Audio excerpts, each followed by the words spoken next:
మంచి విత్తనం వేసుకుంటే మంచిగా పండడానికి అవకాశం ఉంది. ఓకే. ఇప్పుడు ప్రెజెంట్ నడుస్తున్న సిట్యుయేషన్‌లో ఏముందంటే బాగా నల్లులొచ్చి హ్మ్. ఆ! బాగా ఇగ వైరస్‌లు రావడం, ఎన్నో రకాల మందులు కొడుతూ ఉంటారు అందరూ. హ్మ్.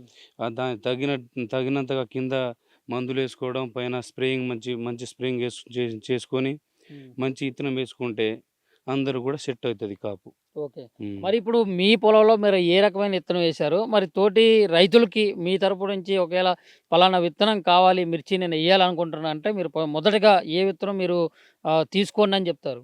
సఫల్ వారి భీష్మ 36 మంచిగుందండి. హ్మ్. ఏందంటే వైరస్‌కి తట్టుకుంటుంది. హ్మ్. మళ్ళా గుబ్బలు, వైరస్ అలాంటివి ఏం రాకుండా హ్మ్. మంచి మంచిగా కాయడానికి హ్మ్. తోడ్పడుతుంది. ఓకే.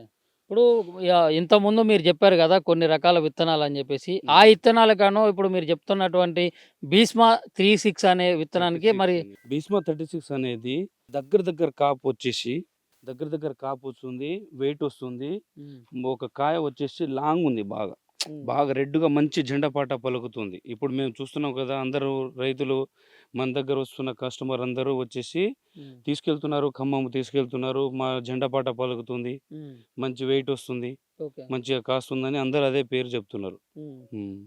ఓకే అన్న. ఈ సంవత్సరం మరి మీకు ఈ భీష్మ ఇత్తనం ఏశారని జెప్తున్నారు. మరి హ్మ్. మెయింటెనెన్స్ గూడా మంచిగుందని జెప్తున్నారు. హ్మ్. మరిక్కడ లైవ్‌లో తోట జూసినట్లయితే తోట గూడా మంచిగానే ఉంది. హ్మ్. మరి ఎకరాకు ఎంత వరకు తీసే అవకాశం ఉంది మరి ఈ సంవత్సరం? ఈ సంవత్సరం అంతా నల్లి వచ్చినా, అంతా ఈ వచ్చి వైరస్ వచ్చినా, అన్నిటికి తట్టుకొని భీష్మ 36 మంచిగా కాస్తుందంటే, ఎకరానికి వచ్చేసి 35-38 క్వింటాల్ దాకా వచ్చే సుమారుగా ఉంది. 35-38 ఆ! గంటలు.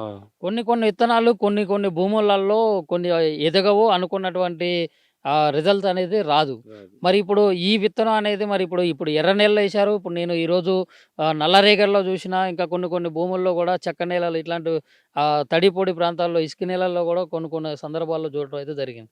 మరి ఈ విత్తనం అన్ని నేలల్లోకి ఇట్లనే రిజల్ట్ ఇస్తుందా? లేకుంటే ఎర్ర నేల ఒకటేనా? లేకుంటే నల్లరేగడి నేలల్లోనే ఎ ఇంత ఎర్ర నేల అనేది ఏం మట్టి పరంగా కాదు. అన్ని మట్టిలో మంచిగానే కాస్తుందిది. హ్మ్. ప్రెజెంట్ మనం ఇక్కడ అసలతండ చెట్టుగూడెంలో ఉన్నాం కదా!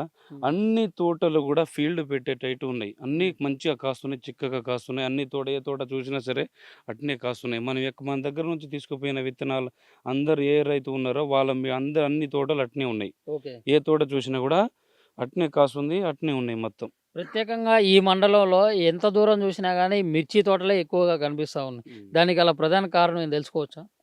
కారణం అంటే ఇగ ఇప్పుడు మంచి దిగుబడొస్తున్నాయి. ఆ! హ్మ్. అందరూ రైతులు గూడా అందరికీ తెలిసిన మందులు కొట్టుకుంటారు. హ్మ్. వాళ్ళకు అవగాహన ఉంది. హ్మ్. మందుల పైన అవగాహన ఉంది. ఎట్టా ఎట్టా ఇది చేయాలో అనేది గూడా వాళ్ళకి తెలుసు. హ్మ్. ప్లస్ ఏందంటే తోటలు పండించడానికి ఎక్స్‌పర్ట్‌లు ఉన్నారుగా. అందరూ అన్ని ప్రాంతాల్లో ఉన్నారు. హ్మ్. గానీ ఇక్కడ అసల తండలో వచ్చేసి ఒకళ్ళని చూసి ఒకళ్ళు పెట్టుబడి పెట్టాలన్నా గూడా ఒక అంతే, దిగుబడి తీయాలి గూడా అంతే. ఏ హ్మ్. తోట చూసినా గూడా నంబర్ వన్‌గా కాస్తుంది. నంబర్ వన్‌గా ఉన్నాయి తోటలు. ఏ ఓకే. తోటకు పోయినా అంతే ఉంది. ఓకే.